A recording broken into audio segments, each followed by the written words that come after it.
Hi friends, இன்றைக்கி பாட்டிக்கு வருஷேந்திரம் பாட்டி இருந்து 1 இயர் ஆச்சுங்க. அதுக்காக வருஷேந்திரக்காக சாமி கும்பிட்டோம். சரிங்களா? அதை இன்றைக்கி என்னென்ன பண்ணோம் அப்படிங்கிறத பற்றி இந்த வீடியோவில் பார்க்க போகிறோம். நம்ம வீட்டுக்கு தேவையான பொருட்களை கம்மியான விலையில் பார்க்கணுன்னு நினைக்கிறீங்க அப்படின்னா பைமூட்டி ஷாப்பிங் ஆப்பையை விசிட் பண்ணுங்கள். திஸ் வீடியோ ஸ்பான்சர் பை மூட்டி ஷாப்பிங் ஆப். வாங்க வீடியோக்குள்ளே போகலாம். ஸோ காலையில் எந்திரிச்சதுமே ஒரு 5:30க்கு எல்லாமே ஒரு சின்ன வேன் மாதிரி பிடிச்சிருந்துங்க. ஒரு 25 பேர் போகிற மாதிரி.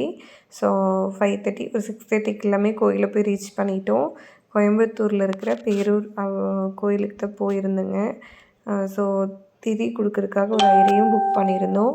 புக் பண்ணிவிட்டு ஃபேமிலியில் பாட்டியோட பசங்க, பொண்ணு, பேரன் பேத்தி, கொள்ளு பேரன் கொள்ளு பேத்தி எல்லாருமே போயிருந்தோம்.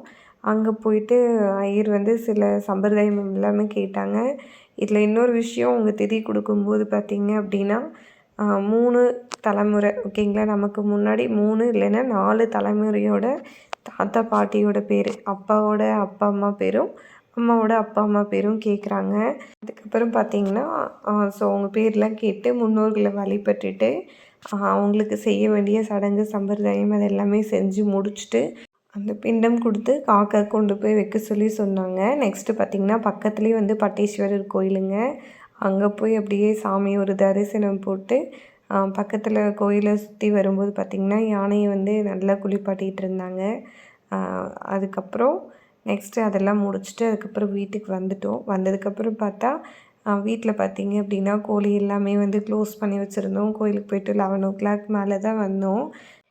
வந்த உடனே முதல் வேலையாக கோழியை எல்லாமே திறந்து விட்டுட்டு ஓகேங்களா, அந்த குட்டி பாப்பாங்களுக்கு எல்லாமே கொஞ்சம் மேவு போட்டு விட்டுட்டு அதுக்கடுத்து தான் அடுத்த வேலையை பார்த்தோம். ஸோ இதில் என்ன அப்படின்னா இந்த குட்டிங்களுக்கு கீழே இறங்க தெரியாது. அதனால் இது எல்லாமே ஒன்று தான் இறக்கி விடணும். இதில் என்ன ஒரு பிரச்சனைன்னா அவங்க அம்மா உள்ளே இருக்காங்க பார்த்தீங்களா, நம்ம கை வச்சோன்னா நம்மளை போட்டு தள்ளிடுவாங்க. சரிங்களா, கொஞ்சம் உஷாராக தான் இதை இது பண்ணணும். நானாக இருக்கவே கொஞ்சம் அமைதியாக இருக்குங்க. இதே பையன் ஜஷுவெல்லாம் எடுத்துகிட்டு போய் சும்மா கோழி குஞ்சத்தை டச்சு கூட அது ஒரே கொத்திடும். அவ்வளோ சேஃபாக இந்த அதோட குழந்தைங்கள பாதுகாக்கும். சரிங்களா, பார்த்தீங்களா அழகாக ஒரு பிளாக் கலர், அதுக்கப்புறம் ஒயிட் கலரில் மொத்தம் 9 குஞ்சு பொரிச்சுதுங்க. 7 பிளாக்கு, 2 ஒயிட் கலரு. நெக்ஸ்ட்டு பார்த்திங்க அப்படின்னா அது ஒன்று எடுத்து எல்லாத்தையுமே கீழே விட்டுட்டேன். கீழே விட்டதுக்கப்புறம் பார்த்திங்க அப்படின்னா அது அவங்க அம்மா போய் சாப்பிட்றதுக்கு சொல்லி கொடுத்துட்டு இருந்ததுங்க. அப்புறம் நம்ம யுகா குட்டி இருந்துட்டு அவங்க அம்மா போயிட்டாங்கன்னு சொல்லிட்டு, அம்மா நானும் எடுத்து விடுறேன் அப்படின்னு சொல்லிட்டு அந்த குட்டி கோழி குஞ்சு எல்லாத்தையும் எடுத்து கீழே விட்டுட்டு இருந்தான். நெக்ஸ்ட்டு சேவலுக்கெலாம் தண்ணி வச்சுட்டு அதுக்கப்புறம் பாட்டிக்கு சாமி கும்பிட்ற இடத்துல போயிட்டோம்.